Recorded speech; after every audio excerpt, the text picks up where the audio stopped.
Friends, ये neurological condition की ही second video जिसके अंदर मैं आपको मिग्रेन, हेडेक और पैराप्लीजिया पढ़ाऊंगी। ठीक है, मिग्रेन जो है ना, ये टेंशन हेडेक मोर कॉमन होती है प्रेगनेंसी के अंदर, और मिग्रेन प्रेजेंट कर सकती है फर्स्ट टाइम भी प्रेगनेंसी के अंदर। क्लासिकल जो मिग्रेन अटैक होता है ना, उसमें visual disturbance, aphasia, paraesthesia, numbness और throbbing, unilateral headache associated with nausea, vomiting और फोटोफोबिया 1 in 10 वुमेन में होती है। और hemiplegia migraine for example may last for many hours and should be possibility of alternative diagnosis. जो causes of headache है ना pregnancy में, टेंशन हेडेक हो सकती है, migraine, pre eclampsia, benign intracranial hypertension, cerebral venous thrombosis, meningitis, subarachnoid haemorrhage, intracranial mass और dural puncture, ये सारी जो है ना कॉजेज़ हैं। 60 to 70% जो वुमेन जो मिग्रेन वाली है ना इंप्रूव कर जाती हैं, सिम्टम फ्री होती हैं during pregnancy.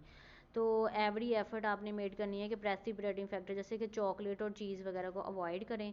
Non drug therapy में स्लीप, मसाज और आइस वगैरह आ जाती है। और एक्यूट अटैक अगर प्रेगनेंसी में हो जाता है ना, तो उसको आपने पैरासीटामोल रेक्टली बेटर है देन ओरल एडमिनिस्ट्रेशन, और एनसेड भी परमिटेड है, लेकिन 30 to 32 वीक्स के बाद अवॉइड करने हैं।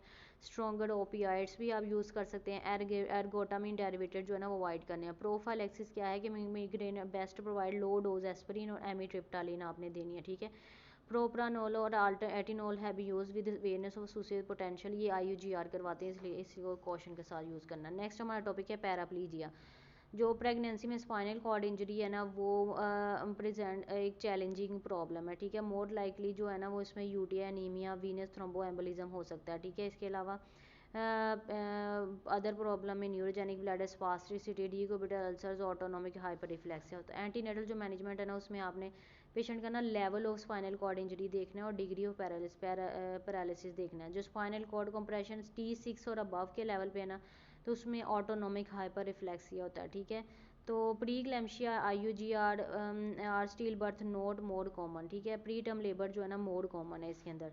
तो सीरियस सर्वाइकल लेंथ आपने जो है ना और मेजर करते रहना है। इंट्रापार्टम केयर में क्या है, इंट्रापार्टम आपने पेशेंट का जो है ना मोड ऑफ डिलीवरी वो ऑब्स्टेटिक इंडिकेशन पे बेस करता है। इंडिकेशन ऑफ सी सेक्शन जो है ना women intractable autonomic hyper reflexia unresponsive to pharmacological और anaesthetic manipulation. Surgery will continue to inside the process but can be life saving. और attendant staff जो है ना उसको कहना है कि वो प्रेशर अल्सर और ट्रॉमेटिक इंजरी को जो है ना फ्रीक्वेंट उसके पोस्चर चेंज करती रहे। फ्रीक्वेंट ब्लैडर एम्पटिंग और कैथेटराइजेशन करनी है। ठीक है, pain from first stage of the labour जो ट्रांसमिट होती है sympathetic fibre from core T10 to T12 and L1। ठीक है, सेकेंड स्टेज ऑफ लेबर में involve pain from pressure and distension of S2 S4। Therefore patient जिनका lesion above T10 होता है ना उनको लेबर परसीव नहीं होती, बट दोज विद लियन जिनका T5 और T6 के लेवल को एनेस्थीसिया से वो बेनिफिट हो सकते हैं। स्पाइनल कॉर्ड जो इंजरी है ना not contraindicated to regional anaesthesia. Postnatal care में आपने प्रेशर सोर्स और ट्रॉमेटिक इंजरी से पेशेंट को बचाना है, उसकी यूरिनरी टेंशन से बचाना है और ब्रेस्ट फीडिंग को इनकरेज करना है। और no deficiency in the let down reflex has been observed even in the patient with high cervical lesion. Thank you.